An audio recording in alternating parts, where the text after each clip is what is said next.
Hey, what's up, everybody? Welcome back to News Dose, and we actually got a couple updates for the PlayStation 5 Pro yet again. One is for its performance, and this is probably the thing that baffles me the most about their presentation. I really just kind of feel like Sony didn't put their best foot forward, and they didn't really answer a lot of important questions, which, I mean, you know, this is an $800 console. So context would have probably been nice. I'm just throwing that out there. But that's arrogant Sony for you, and I guess they've been a little quiet about one key feature for the PlayStation 5 Pro that I think fans will absolutely want to know about before they drop a ton of money for this thing this holiday. Now, we also got some news for the Xbox Activision turnout, because it sounds like they could be making a new game that fans have wanted for a very, very long time. Let's just go and get right into things, though, starting off with Astrobot. This very well might be my game of the year right now. I mean, I'm debating on this and one other game. I'll think about it. We usually do a game of the year video at the end of the year. I'll figure it out by that point. But I think Team Asobi definitely did a phenomenal job with this game. But one of the big questions about Astrobot isn't really so much about its quality. We all know it's a great game. But rather, the big question is about how well this game can actually perform. That's why a lot of people are anxiously waiting to see how it does on the open market. A lot of people do consider Astrobot to be one of the most important games for this year. It's something that I actually agree with, because if it can succeed, what this does is that it more or less sends a message to not only Sony, but really to the entire game industry, that games like this absolutely has a place in gaming and are worth the investment. Well, we did get some results today thanks to Christopher Dring. You can see here where he said Astrobot's UK launch is solid. First week sales are 21% higher than the debut of Ratchet & Clank Rift Apart in 2021.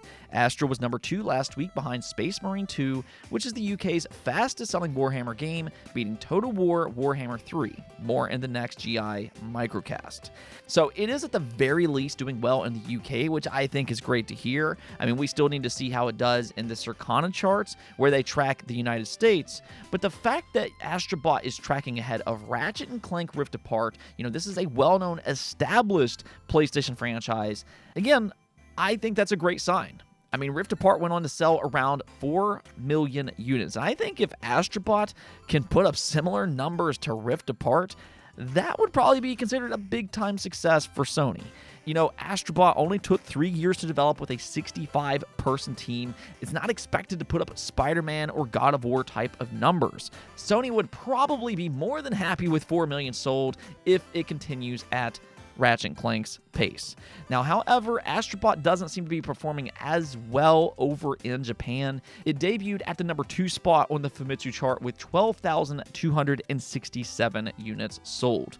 However, this doesn't account for digital units, but I'd say even still, this isn't the strongest debut in Japan, and I think this just kind of speaks to the climate in general for Sony in that region. It doesn't feel like people want to talk about this, but Sony doesn't really have the sway that they used to in Japan. Nintendo truly has just completely taken over that region, and it's not even close anymore. So, you know what? I just want to kind of pose this as a question. Hypothetically, if Astrobot was a Nintendo game, do you think its launch would have been much more successful? Because, personally, I think that it probably would have been. So I think Sony has some work to do over there, and I think this is just all the more reason that they need to develop a dedicated handheld console, because I think that's their ticket for more success in Japan. Now, moving on here, and I certainly wasn't expecting this, but Flappy Bird is making a comeback later this year and in 2025. Now, a lot of you might remember this weird little game from 10 years ago. Flappy Bird became a huge phenomenon overnight, and reportedly it was making more than $50,000 a day in just ad revenue. So, I mean, people were going crazy over this simple mobile game that may or may not have replicated some of Mario's design. I'll let you be the judge of that. But one day, its creators surprisingly shut it down. Now, there's since been speculation that maybe Nintendo pressured Apple and Google for its takedown, again, for those similarities, but its creator later on blamed its addictive nature. Apparently, he was receiving a lot of hate messages for it just being too addictive, and he just couldn't handle it anymore, and he then bailed out. Then after that, things got even more bizarre, because people were actually selling their phones that still had it installed for tens of thousands of dollars. Yes, tens of thousands of dollars. And the reason I'm telling you all of this is to give you a little perspective as to just how popular Flappy Bird was back in 2014 when it was taken down. And well, now here we are a decade later, and apparently it's making a comeback, but not from its original creator. Instead, it was acquired by Flappy Bird Foundation, which is made up of Flappy Bird fans, and they plan to re-release an expanded version across multiple devices and web browsers this October, and then for iOS and Android devices sometime in 2025. They're already teasing things like new games, new modes, progression, and even multiplayer challenges. So if you were one of those people that missed Flappy Bird, well, it won't be long until it's back in your life once again. Okay, so let's go talk about the PlayStation 5 Pro again. And, you know, I understand that there's been a lot of negativity around its announcement, and I think rightfully so. An $800 console is unprecedented. And for me, I personally think that Sony did a flat-out terrible job with their presentation. I mean, I just don't think that they showcased a single game, a single thing that justified its $800 price tag. $700 if you want the digital version. And I said it right away. I don't understand why they didn't showcase the few games that does actually need pro enhancements. You know, games like Wukong, Space Marine 2, or Final Fantasy VII Rebirth. These are all newer games, and these would have probably made that presentation a little bit more interesting. I just feel like Sony is completely out of touch right now. But we have heard from people after the showcase that Final Fantasy VII Rebirth looks great on the PlayStation 5 Pro. We can actually see here, posted by Digital Foundry's John Linneman, he said, wow, yeah, Final Fantasy VII Rebirth looks a lot better on PlayStation 5 Pro. Night and day difference. I actually put off playing it due to other things happening at the time of release, but the Pro will finally push me to enjoy it. Image quality was just too awful on the normal PlayStation 5. And if you haven't already played Rebirth, let me just kind of explain what he's trying to say here. There is currently no great way to play Rebirth. You can either play it on quality mode, which gives you a clear picture with high resolution, but at 30 frames per second. Or you can play on performance mode with 60 FPS, but with super blurry visuals. I mean, don't get me wrong here. Rebirth is a great game. It's one of the best games that's released this year. But its image quality on a 4K TV on performance mode is among the worst looking games this generation.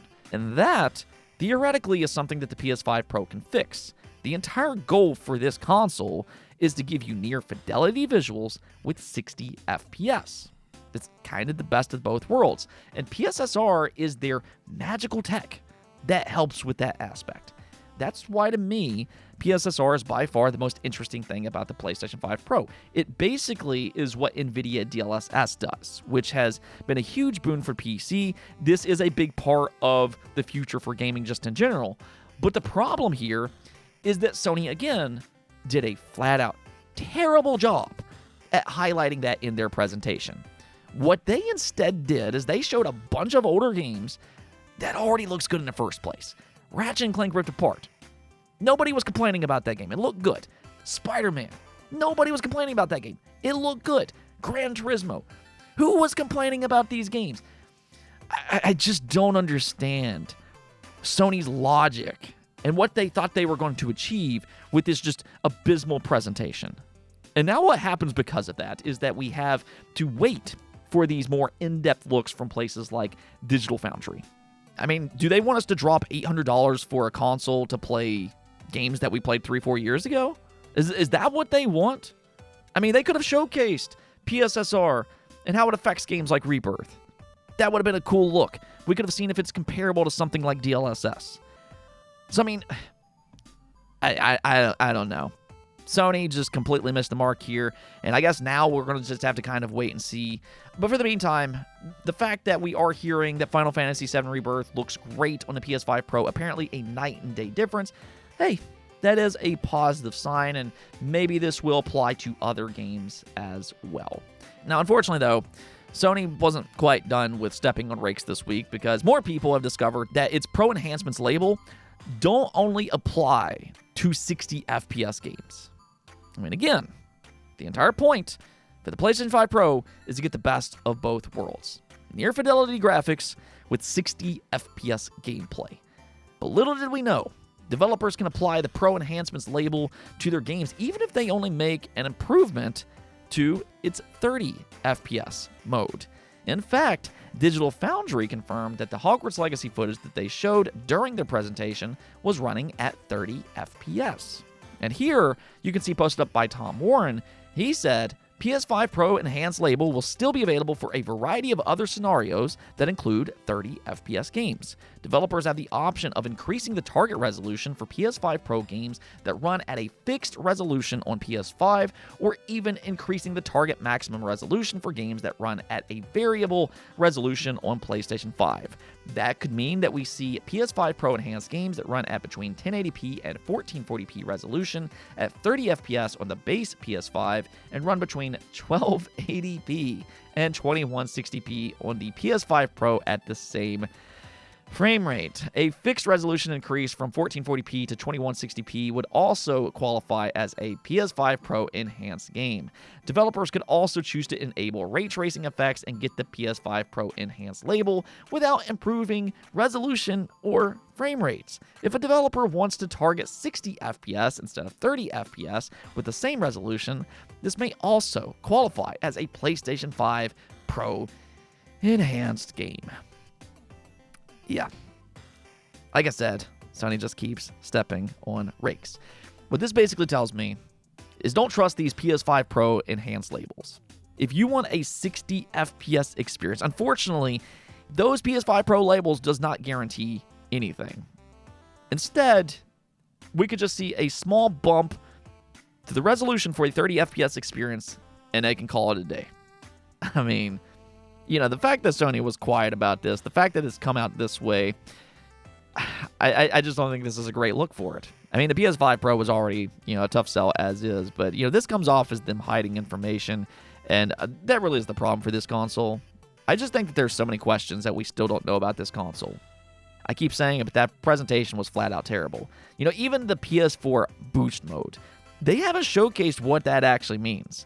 So hopefully they'll come out and give us some more information sometime soon. There are rumors that a PlayStation State of Play could happen soon, maybe as early as next week, and they might then talk about PS5 Pro Enhanced games there.